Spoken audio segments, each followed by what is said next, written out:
மன்னா என்ற YouTube channel மூலமாக உங்களை காண்பதில் மகிழ்ச்சி அடைகிறேன்.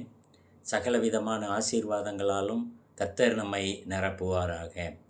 வேதத்திலே ஒரு அழகான ஒரு வசனம் உண்டு. என் நாமத்தினாலே நீங்கள் எதை கேட்டாலும் அதை நான் செய்வேன் என்று யோவான் 14:14 வாசிக்கின்றோம். ஒரு நல்ல வசனம். ஆண்டவருடைய நாமத்தினாலே நாம் எதை கேட்டாலும் அதை செய்வதாக ஆண்டவர் வாக்கு கொடுத்திருக்கிறார். அப்போ அந்த வசனத்திலேயே ஒரு நிபந்தனையும் கொடுக்கப்பட்டிருக்கின்றது. அந்த நிபந்தனை என்னவென்றால், என் நாமத்தினாலே என்று சொல்லப்பட்டிருக்கிறது. என் நாமத்தினாலே நீங்கள் எதை கேட்டாலும் அதை நான் செய்வேன் என்று ஒரு கண்டிஷன் அதில் கொடுக்கப்பட்டிருக்கிறது. அப்போ நம்ம ஆண்டவரிடத்திலே பல காரியங்களை கேட்கின்றோம். பல தேவைகள் நமக்கு இருக்கின்றது. அந்த தேவைகளை நாம் ஆண்டவரிடத்தில் கேட்கின்றோம், நல்ல காரியம்தான். ஆனால் அது ஆண்டவருடைய நாமத்தை மகிமைப்படுத்தக்கூடிய காரியமாக இருக்க வேண்டும். நாம் கேட்கின்ற ஆசீர்வாதமான காரியம், நன்மையான காரியம், ஆண்டவரிடத்தில் விரும்பி கேட்கின்ற காரியம், அதை நாம் ஆண்டவர் நமக்கு தரும் பட்சத்தில் அது ஆண்டவருடைய நாமத்தையும் மகிமைப்படுத்தக்கூடியதாக நிச்சயம் காணப்பட வேண்டும். என் நாமத்தினாலே நீங்கள் எதை கேட்டாலும் அதை செய்வேன் என்று இயேசு கிறிஸ்து நமக்கு கற்றுக் கொடுக்கிறார்.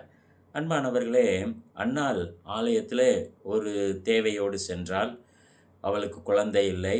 அந்த குழந்தை பாக்கியத்திற்காக அன்னாள் ஜெபிக்கின்றாள், பொருத்தனையோடு ஜெபிக்கின்றாள்.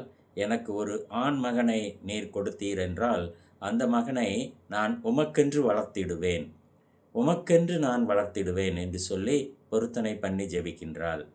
அந்த ஆண்மகன் உமக்கென்று வளர்க்கப்படுவான், உம்முடைய ஊழியத்திற்கென்று நான் ஒப்பு கொடுக்கிறேன் என்று சொல்லி அன்னாள் பொருத்தனை பண்ணி ஜெபித்தாள். அந்த அன்னாளுக்கு கிடைக்கப்பட்ட அந்த சாமுவேலால் ஆண்டவருடைய நாமம் மகிமை அடைந்தது. எனக்கு அன்பானவர்களே, நாம் ஆண்டவரிடத்தில் கேட்கின்ற காரியத்தை ஆண்டவர் தர ஆயத்தமாக இருக்கிறார். அதே நேரத்தில் அதன் மூலமாக ஆண்டவர் நமக்கு தருகிற, ஆண்டவரால் நாம் பெற்றுக்கொண்ட நன்மைகள் ஆண்டவருடைய நாமத்திற்கு மகிமையாக காணப்பட வேண்டும் என்று இயேசுநாதர் விரும்புகிறார். கர்த்தருடைய ஜெபத்தை நாம் ஒவ்வொரு நாளும் ஏறெடுக்கிறோம். பரமண்டலங்களில் இருக்கிற எங்கள் பிதாவே, உம்முடைய நாமம் பரிசுத்தப்படுவதாக, உம்முடைய நாமம் பரிசுத்தப்படுவதாக என்று கர்த்தருடைய ஜெபம் நமக்கு தருகிறது. அன்பானவர்களே, ஆண்டவரிடத்திலிருந்து நாம் பெற்றுக்கொள்கிற ஒவ்வொரு காரியமும், ஒவ்வொரு நன்மைகளும் அது ஆண்டவருடைய நாமத்தை மகிமைப்படுத்துவதாக, ஆண்டவருடைய நாமத்திற்கு பரிசுத்தத்தை உண்டு பண்ணக்கூடியதாக காணப்பட வேண்டும் என்று இயேசுநாதர் விரும்புகிறார். இயேசுநாதர் கேட்டதை செய்ய ஆயத்தமுள்ளவராக இருக்கின்றார். அந்த ஆசீர்வாதம் மூலம் இயேசுநாதர் மகிமை அடைய வேண்டும். இயேசு கிறிஸ்துவின் மூலமாக நாம் பெற்றுக்கொண்ட ஆசீர்வாதம் அது ஆண்டவருடைய நாமத்திற்கு மகிமை சேர்ப்பதாக காணப்பட வேண்டும். அநேக நன்மைகளை பெற்றிருக்கிறோம் ஆண்டவரிடத்திலிருந்து. அந்த நன்மைகள் ஆண்டவருடைய நாமத்தை மகிமைப்படுத்துகின்றதா, ஆண்டவரை உயர்த்துகின்றதாக காணப்படுகிறதா? அப்படி ஆண்டவர் எதிர்பார்க்கிறார். என் நாமத்தினாலே நீங்கள் எதை கேட்டாலும் அதை நான் செய்வேன் என்று ஆண்டவர் சொல்கிறார். அடுத்து நாம் வேதத்திலே வாசிக்கின்றபடி பரிசுத்த மார்க்கு எழுதின நற்செய்தி நூல் 10ஆம் அதிகாரம் 46ஆம் வசனம் முதல் நாம் வாசிக்கின்ற பொழுது ஒரு காரியத்தை அறிந்து கொள்கிறோம். அவர்கள் எரிகோவுக்கு வந்தார்கள். அவரும் அவருடைய சீசர்களும் திரளான ஜனங்களும் எரிகோவை விட்டு புறப்படுகிற போது, திமேயுவின் மகனாகிய பர்திமேயு என்கிற ஒரு குருடன் வழி அருகே உட்கார்ந்து பிச்சை கேட்டு கொண்டிருந்தான் என்று நாம் வாசிக்கிறோம். அவன் இயேசு வருகிறார் என்று கேள்விப்பட்ட உடனே அவன் கூப்பிடுகிறான், இயேசுவே, தாவீதின் குமாரனே, எனக்கு இரங்கும் என்று கூப்பிடத் தொடங்கினான் என்று வேதத்திலே நாம் வாசிக்கிறோம். அவன் பேசாதிருக்கும்படி, அவன் சத்தமிடாது இருக்கும்படி அவனை அதட்டினார்கள். ஆனால் அவன் அதை கேட்கவில்லை. தாவீதின் குமாரனே, எனக்கு இரங்கும் என்று முன்னிலும் அதிகமாக கூப்பிட்டான். என்று நாம் வேதத்திலே வாசிக்கிறோம்.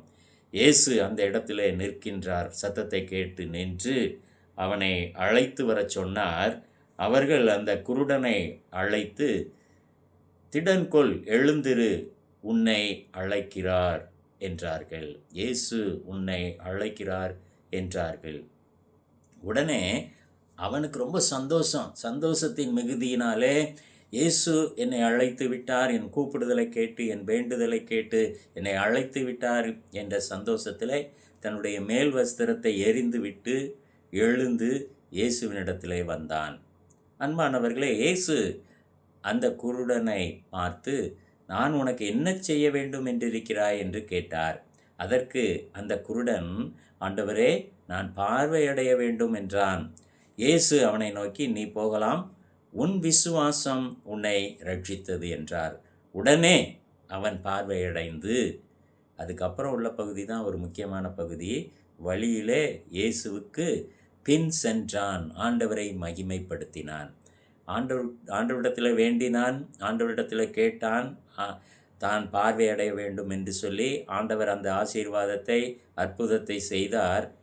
அவன் ஆண்டவரை மகிமைப்படுத்தும்படியாக 52ஆம் வசனத்தின் இறுதி பகுதி சொல்கின்றது, வழியிலே இயேசுவுக்கு பின் சென்றான் என்று அந்த பகுதி சொல்லுகின்றது. அன்பானவர்களே, இவ்விதமாக நாம் ஆண்டவரிடத்திலிருந்து சுகத்தை பெறுகிறோம். சுகத்தை பெற்ற நாம் ஆண்டவருக்கு மகிமை செலுத்த வேண்டும். 10 குஷ்டரோகிகள் ஆண்டவரிடத்தில் வந்தார்கள். அந்த 10 குஷ்டரோகிகள் ஆண்டவரிடத்தில் சுகம் பெற்றார்கள். ஆனால் ஆண்டவரிடத்தில் நன்றி சொல்ல ஒரே ஒரு குஷ்டரோகி மட்டும்தான் வந்தான். ஆண்டவர் அந்த வந்த குஷ்டரோகியினிடத்தில் கேட்கின்றார், மற்ற 9 பேர் எங்கே என்று கேட்கின்றார். பிரியமானவர்களே, நாம் அறிந்து கொள்கிற காரியம், ஆண்டவரிடத்தில் கேட்கிறோம், பெற்றுக்கொள்கிறோம். ஆனால் ஆண்டவரை மகிமைப்படுத்துகிறோமா? அதன் பின்பு ஆண்டவரை மறந்து விடுகிறோமா? ஆண்டவர் செய்த உதவியை, நன்மையை, ஆண்டவர் நம்முடைய ஜெபத்தை கேட்டதை மறந்து விடுகிறோம்.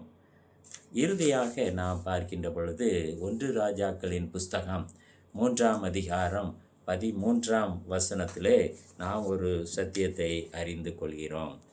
சாலமோன் என்பவர் ஆண்டவரிடத்தில் கேட்கின்றார் ஒரு காரியத்தை.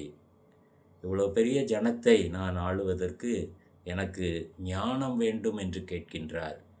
அன்பானவர்களே, இயேசு கிறிஸ்து அவன் கேளாத ஐஸ்வர்யமும் கனமும் நீண்ட ஆயுளையும் கொடுத்தார் என்று நாம் 1 ராஜாக்களின் புஸ்தகத்தை வாசிக்கின்ற பொழுது அறிந்து கொள்கிறோம்.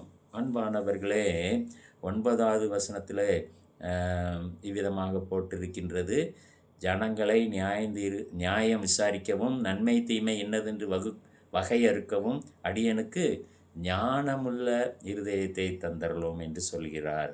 பிரியமானவர்களே, சாலமோன் இந்த காரியத்தை கேட்டது ஆண்டவருடைய பார்வைக்கு உகந்த விண்ணப்பமாக இருந்தது. ஆகையால் தேவன் அவனை நோக்கி, நீ உனக்கு நீடித்த நாட்களை கேளாமலும், ஐஸ்வர்யத்தை கேளாமலும், உன் சத்துருக்களின் பிராணனை கேளாமலும், நீ இந்த காரியத்தையே கேட்டு நியாயம் விசாரிக்கிறதுக்கு ஏற்ற ஞானத்தை உனக்கு வேண்டிக் கொண்டபடியினால் உன் வார்த்தைகளின்படி செய்தேன், ஞானமும் உணர்வுள்ள இருதயத்தை உனக்கு தந்தேன். இதிலே உனக்கு சரியானவன் உனக்கு முன் இருந்ததும் இல்லை, உனக்கு சரியானவன் உனக்கு பின் எழும்புவதும் இல்லை என்று வேதத்தில் வாசிக்கிறோம். ஆண்டவர் கேட்டதை சாலமோனுக்கு கொடுத்தார். அந்த ஞானத்தை பெற்றுக்கொண்டான், ஐஸ்வர்யத்தை பெற்றுக்கொண்டான். அதன் மூலமாக ஆண்டவருடைய நாமத்தை மகிமைப்படுத்தினான் சாலமோன். அன்பானவர்களே, அநேக தேவைகள் இருக்கின்றது, உடல் பலவீனங்கள் இருக்கின்றது, பொருளாதார குறைவு இருக்கின்றது, குழந்தை பாக்கியம் தேவைப்படுகிறது, வேலை வாய்ப்பு தேவைப்படுகிறது, சொல்லிக்கொண்டே போகலாம். அநேக தேவைகள் இருக்கின்றது. இந்த தேவைகளை ஆண்டவர் தருவதாக வாக்கு கொடுக்கிறார். என் நாமத்தினாலே நீ எதை கேட்டாலும் செய்வேன் என்று சொன்ன ஆண்டவர் வாக்கு மாறாதவர், செய்ய ஆயத்தமுள்ளவராக இருக்கிறார். நாமும் இன்று சிந்தித்த இந்த பகுதியின்படி, அதனால் கிடைத்த, ஆண்டவரால் கிடைத்த ஆசீர்வாதம், ஜெபத்தின் மூலமாக கிடைத்த ஆசீர்வாதம் ஆண்டவரை மகிமைப்படுத்தக்கூடியதாக இருக்க வேண்டும். என்றும் நாம் ஆண்டவருக்கு நன்றி உள்ளவர்களாக இருக்க வேண்டும். இப்படி இருக்கும்போது ஆண்டவர் நம்முடைய ஜெபங்களை அங்கீகரிக்கிறார், ஏற்றுக்கொள்கிறார். ஆண்டவர் எல்லாவற்றையும் தர ஆயத்தமுள்ளவராக இருக்கிறார். நாம் கேட்பதற்கு முன்னதாகவே இது தேவை என்று ஆண்டவருக்கு தெரியும், இயேசுநாதருக்கு தெரியும். இதை கேட்கின்ற உங்களுக்கும் ஆண்டவர் நலமானதை செய்ய ஆயத்தமுள்ளவராக இருக்கிறார். நாம் செய்ய வேண்டிய காரியம், நாம் ஆண்டவரிடத்தில் விண்ணப்பித்து பெற்றுக்கொள்ள வேண்டும். பெற்றுக்கொண்டதை ஆண்டவருடைய நாம மகிமைக்காக நாம் பயன்படுத்த வேண்டும் என்பதாக அறிந்து கொள்கிறோம். அன்பானவர்களே, அவ்விதமாக நாம் ஆண்டவரிடத்தில் ஜெபிப்போம். நம்முடைய தேவைகளை ஆண்டவரிடத்தில் சொல்லுவோம். நிச்சயமாக இயேசுநாதர் நம்முடைய தேவைகளை சந்திப்பார், நமக்கு நல்ல ஒரு பதிலை தருவார், வியாதியிலிருந்து குணமாக்குவார். ஜெபிப்போம். நல்ல ஆண்டவரே, இந்த அருமையான தியான நேரத்தில் எங்களோடு கூட பேசினீர் சுவாமி. ஆண்டவரே, நாங்கள் உம்மிடத்தில் விண்ணப்பிக்க வேண்டும். ஆண்டவரே, எங்களுடைய தேவைகளை உம்மிடத்தில் சொல்ல வேண்டும் என்று விரும்புகிறவர். அதே நேரத்தில் என் நாமத்தினாலே நீங்கள் எதை கேட்டாலும் தருவேன் என்று வாக்கு கொடுத்திருக்கிறீர். நீர் தருகிறவர். ஆண்டவரே, உம்மால் கூடாத காரியம் ஒன்றுமே இல்லை. ஆண்டவரே, அநேக பாரம் எங்களை அழுத்தி கொண்டிருக்கின்றது. அநேக வேதனைகள் எங்களை மனதை அழுத்தி கொண்டிருக்கின்றது. ஆண்டவரே, இல்லாமை எங்களை வேதனைப்படுத்தி கொண்டிருக்கின்றது. அது ஒருவேளை குழந்தை பாக்கியமாக இருக்கலாம், வேலை வாய்ப்பாக இருக்கலாம், திருமணம் தடைப்பட்டு இருக்கலாம். எதுவாக இருந்தாலும் ஆண்டவரே, அந்த தடையை நீர் நீக்க வல்லவர். ஆண்டவரே, எப்போது என்று நாங்கள் அறிந்திருக்கிறபடி ஆண்டவரே, உம்முடைய நாமத்தினாலே நாங்கள் கேட்கும்போது எல்லாவற்றையும் எங்களுக்கு தருகிறீர் சுவாமி. ஆண்டவரே, நாங்கள் குழந்தை பாக்கியத்தையும் வேலை வாய்ப்புகளையும் ஆண்டவரே, பொருளாதார குறைபாடுகளையும் ஆண்டவரே, பல கவலைகளையும் உம்மிடத்திலிருந்து நாங்கள் கேட்டு ஆசீர்வாதங்களை பெற்றுக்கொள்ளும்போது அந்த ஆசீர்வாதத்தை மூலமாக, அந்த ஆசீர்வாதத்தின் மூலமாக உம்முடைய நாமம் மகிமை அடைய வேண்டும் சுவாமி. நாங்கள் நன்றியுள்ளவர்களாக, உமக்கு நன்றியுள்ளவர்களாக ஜீவிக்க வேண்டும். இதை நீர் விரும்புகிறீர். ஆண்டவரே, இதை கேட்கின்ற ஆண்டவரே, ஒவ்வொருவருக்கும் இப்படிப்பட்ட ஆசீர்வாதத்தை தாரும்.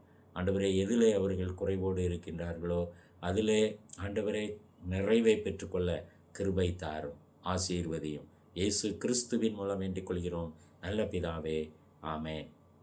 அன்பானவர்களே, ஆண்டவர் இயேசு கிறிஸ்து நம் தேவைகளை நிச்சயமாக சந்திப்பார். இந்த யூடியூப் சேனலை நீங்கள் தொடர்ந்து பாருங்கள்.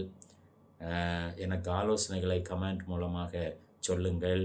அநேகருக்கு இதை பயனுள்ளதாக மாற்றும்படியாக நீங்கள் இதை ஷேர் செய்யுங்க. கர்த்தர் நம்மை ஆசீர்வதிப்பாராக.